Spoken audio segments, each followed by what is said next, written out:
Hello, my name is David Malone. I have the privilege of working at the UN University, which is headquartered in Tokyo, Japan. This evening in Tokyo, we'll be having a public conversation with Sam Daws, who is directing the UN project at Oxford University. It focuses on governance and reform. So Sam, this evening we're going to talk about how the appointment of a new Secretary-General changes things, but also about how circumstances that affect the UN and the Secretary-General also change things. So to start off with, Mr. Guterres took office in January of this year, 2017. What do we know so far about his priorities?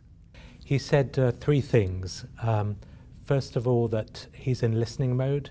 It was particularly apparent at the African Union summit in Addis Ababa at the end of January, where he said he was there to listen to African ideas, listen to African wisdom. So I think that was a very good messaging at the beginning of his job. Secondly, he's talked about the absolute importance of prevention in the role of Secretary-General and prevention for the United Nations as a whole. And thirdly, he's talked about the importance of coherence, of bringing together peace and security, development and humanitarian action in a unified response. Because as former Secretary-General Kofi Annan used to often say, you cannot separate those three. Unless you have an integrated approach, you won't resolve the problems of peace and security or development.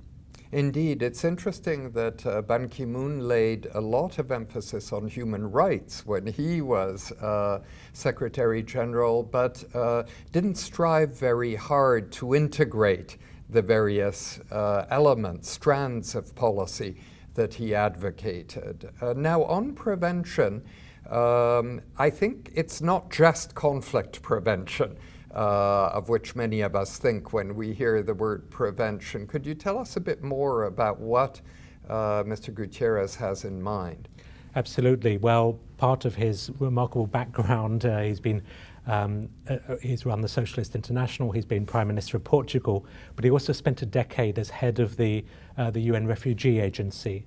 So he's well steeped in that area, and one thing will be clearly on his mind, the unprecedented humanitarian crisis that the world is facing, where we have a record number, over 60 million people displaced worldwide, the largest number since World War II, displaced by war, by famine, by political factors, by climate change, and so on. So that's one part of prevention. So how do you get to the roots of preventing people from being forced to move? You look at the root causes of conflict, of the political disagreements, of climate change, and so on. But there's other forms of prevention as well. The need quite rapidly over the next generation to tackle the causes of climate change. Unless we do that, it will make all the other problems worse because you have greater conflict over access to water. Indeed, and it'll create some problems too. Absolutely, rising sea level and so on. So he's looking at prevention in a very holistic sense. I think conflict prevention is still going to be particularly important, because one of the lessons that we've learnt from the Millennium Development Goals is that conflict is development in reverse, to use Paul Collier and others' description. And so unless you actually tackle conflict, you will never get effective, sustainable development in a country. And traditionally, conflict prevention at the UN, it seems to me, has always been difficult because the Security Council has a very short attention span and doesn't like to be inconvenienced about potential problems. It reluctantly deals with hot crises, but on the whole, being alerted to impending problems has often been problematic to this or that permanent member. this or that regional group at the UN, and thus, while successive Secretaries General have been inclined and often forced the Security Council to focus on this or that problem, it's never easy for them.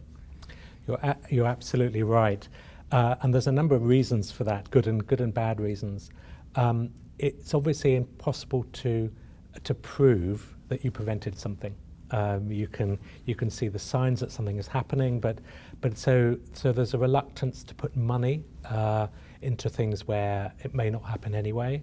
Often the Security Council members respond to media reports of things actually happening on the ground that their publics want them to act on.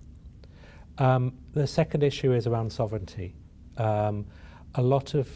When you look at the nitty-gritty of prevention, part of that is about getting involved in issues that many member states feel are their own domestic jurisdiction. And the UN was set up with a clear indication that there should be no intervention in the internal affairs of a country unless there is a threat to international peace and security. So there's been discussion over the years about what is the threshold of that threat, and also what is the obligation of individual countries to ensure the human rights of their citizens are observed, and what's the responsibility in turn, when states fail to do that, of the international community to act in the cases particularly of genocide and war crimes and things of that manner.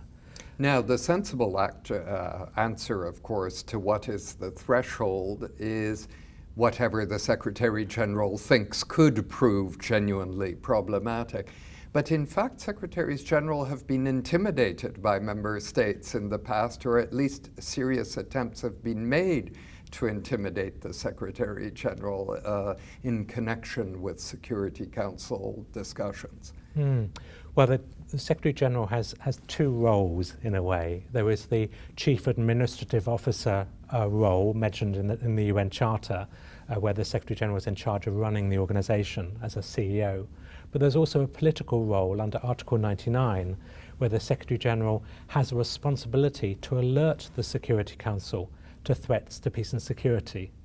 And it's under that article of the Charter which has actually given room for the Secretary General to elaborate a political role in many different aspects of the UN's work. And a particularly valued role has indeed been in the quiet conflict settlement, mediation, the type of things described under Article 33 of the Charter, so mediation, conciliation, arbitration. So the good offices of the Secretary General, as they're often called, are for a smart Secretary General. They give an opening to play a real contribution behind the scenes, where, as you rightly point out, the difficulty comes is where the Secretary General is making a public stand, and there sometimes rubs member states up the wrong way. What I have seen over the last 20 years has been an encouraging sign of acceptance of prevention as an important part of both the Secretary General and the UN's work, which doesn't cross lines of state sovereignty. We've seen that in the creation of regional prevention centres in Africa and in Eastern Europe, in the former CIS countries. We've seen it in human rights monitors being made part of peacekeeping operations. And we've seen it in the growing number of political missions, some of which have a mediation or conflict prevention dimension, set up by both the Security Council and increasingly also by regional organizations like ASEAN and like the African Union. And the last aspect, which has been quite encouraging, has been the greater integration, although it's not complete, of the UN human rights system as effectively an early warning information source for the Security Council. You gradually had the High Commissioner for Human Rights speak by video link or in person to the Security Council in both public and also in private area-style meetings. And you had a greater appreciation and acceptance by all regional groups of the roles that human rights NGOs can play in alerting the international community to potential crises. For example, where there's been an outbreak of ethnic abuse, where there's been incidents of hate radio. These are all patterns that can indicate a growing conflict. So the problem now really isn't any more information. We live in a 24-hour news cycle with a lot of good sources of information coming into the United Nations. It's the toolkit that the Security Council uses to respond to that information. And I think one of the dilemmas that Guterres faces is that at the moment, the first tool that the Security Council often reaches for is the peacekeeping tool. But it's often a very expensive tool because it's expected to be deployed in countries where civil war is still ongoing, so there's really no peace to keep. So you need quite heavily armored peacekeepers to protect themselves as well as their mission. And you have peacekeeping in the Democratic Republic of the Congo, in the Central African Republic, in South Sudan, in Darfur. In all those 4 operations, UN peacekeeping costs over $1 billion a year. So if the total cost for 16 operations, it's about $8 billion a year. Certain very large missions take up the huge bulk of that. So I think one of the impetuses for Guterres to focus on prevention is, one, it's the right thing to do to prevent rather than deal with the consequences, but also there's going to be increased pressure from member states during this time of austerity and during changing member state attitudes to the UN to cut costs. And so the UN needs to find new tools in its toolkit that are more nimble, less expensive, but are equally or more effective. Now, surely the pressure to cut costs, which has been fairly constant in the UN, but largely unheeded for the last 20 years, is coming to a head because of an altered geostrategic situation, which offers the Secretary-General some opportunities, but also new constraints on the United Nations. So I wanted to ask you about that second important element of the picture, the first being a new Secretary-General with his own approaches to conflict development, humanitarian action, rights, and so on. But the second, independent of his control, is a new geostrategic dispensation with more fractious actors, or at least some more fractious actors. Indeed, and I think we can trace some of the financial pressures that are on the UN at the moment from 3 different sources. One is the fallout from the 2008 financial crisis, which has put a lot of greater pressure on donor countries, on OECD countries in particular, to demonstrate to their publics that they're getting good value for money, and that often means having to prove that their contributions to peacekeeping and other aspects of the UN are in their own national interest. Secondly, you've seen a power, economic and political power, begin to move south and east in the world, which has meant that countries like China, under the UN scale of assessment, because they're growing, have to pay more. So you're seeing China now much more vigilant about the expenses of the United Nations, and China now is the 2nd largest contributor to the UN peacekeeping budget, for example. It's the 3rd largest contributor after Japan and top payer, the US, to the regular budget. So that's the second reason. You've got new actors who are paying more and are more vocal. And thirdly, and most recently, you had the election of President Donald Trump in America, who came to power with a very clear intention to put America first. And he has defined that as securing American advantage, and often meaning that he should pay less for, or America should pay less for things. So he has drafted a executive order. We haven't seen the detail of it, but what we hear from inside inside Washington is that he aims to reduce the US contribution to the United Nations, probably reduce the cap on peacekeeping from 28% to 25%, but more significantly reduce funding of United Nations agencies and other parts of its work by unspecified amount. But we do know that he wants to cut State Department and US contributions to international development by 31%. Since those funds are then used in turn to fund the United Nations system, we can expect considerable additional pressure from the United States. And this is a new departure in a way. Every member state in the past has approached the UN, whether explicitly or not, from the point of view of national interest. But most have viewed the United Nations as actually something that is very much in their national interest, because it's a way of sharing the burden and working with other countries where an intervention by one major power on its own would be seen as less legitimate, would be less effective, or would be more expensive. So the United Nations has actually been a very good way of giving greater legitimacy, effectiveness, and cost saving in many instances. The worry now for those of us who are who believe in multilateralism and the United Nations is that there might be a shift in the US attitude towards the United Nations, which might be more ideological and less willing to appreciate the added value that the United Nations brings to the United States and elsewhere. Successive Secretary-Generals have always said that the United Nations needs the United States, but also the United States needs the United Nations, and I think that still rings true. Whether or not the cuts will come to pass, we will have to see. But your second question was, how should Guterres respond, and what are the opportunities? I think it isn't necessarily a bad thing for the costs of the United Nations to be shared more broadly. So I think that I would separate the money from the intention.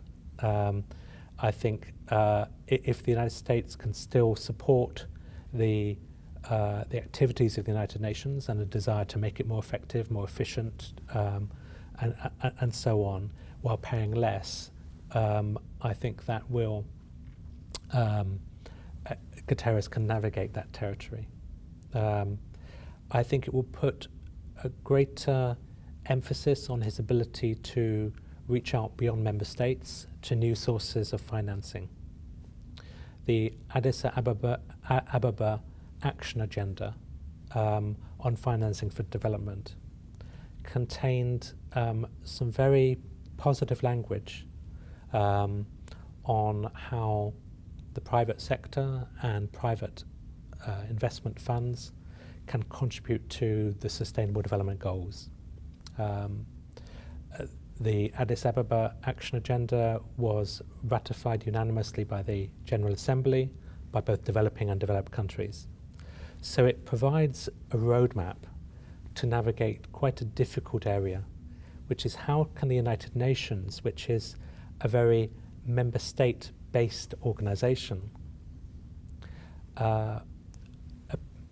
come to terms with the fact that funding by member states is now only a small part of a wider picture of multiple actors, be they international foundations, non-governmental organizations, and increasingly the private sector, who see huge self-interest, you could say enlightened self-interest, in conducting their business in a way that makes conflict less likely, that helps prevent future conflicts from breaking out, and particularly that helps create the opportunity for sustainable development, both tackling climate change and conducting their business in a way that lifts the poor out of poverty. And if you look at the Millennium Development Goals, which were renewed and turned in 2015 into 17 new Sustainable Development Goals, one of the lessons of the MDGs is that the drivers of development are not just resolutions signed by member states in New York, and they're not just official development assistance. In fact, ODA is now dwarfed by remittances sent back home, dwarfed by foreign direct investment, dwarfed by domestic taxation. So if we're going to tackle climate change, if we're going to realize the Sustainable Development Goals, we need to find some way of mobilizing a really broad coalition of actors to not only bring the money, but also bring the know-how and the expertise and the networks using the latest technology in science, in medicine, and engineering to the table. So that is a huge challenge for Guterres, because it's about not just breaking out of a north-south relationship based on donor-recipient financial flows, but it's also about equipping the United Nations to anticipate the remarkable opportunities which will lie ahead as we have discoveries in technology and science. And the Paris Agreement on Climate Change is very clear about this. It says that to avoid catastrophic climate change, we have to prevent the world on average, the world average temperature rising by 2%. And that the member state existing commitments alone will not do that. We need, as technology allows, to ratchet up those commitments. So it's a fascinating new addenda where member states have committed to something which involves progress into the future, which is we don't know how it's going to happen, but we know it needs to happen. Great. Well, Sam, thank you very much. For those of you joining us online, this gives you a flavor of what we'll be discussing at the UN this evening, at UNU this evening. Very often we don't discuss the UN as the UN, but given that we are a UN institution, it's very good for us and those who are interested in the public here in Tokyo occasionally to revert to the UN itself. And with the new Secretary General, it's a terrific opportunity to think aloud about what some of the positive options for the new Secretary General and what some of the constraints that exist internationally might be. So thank you very much for joining us.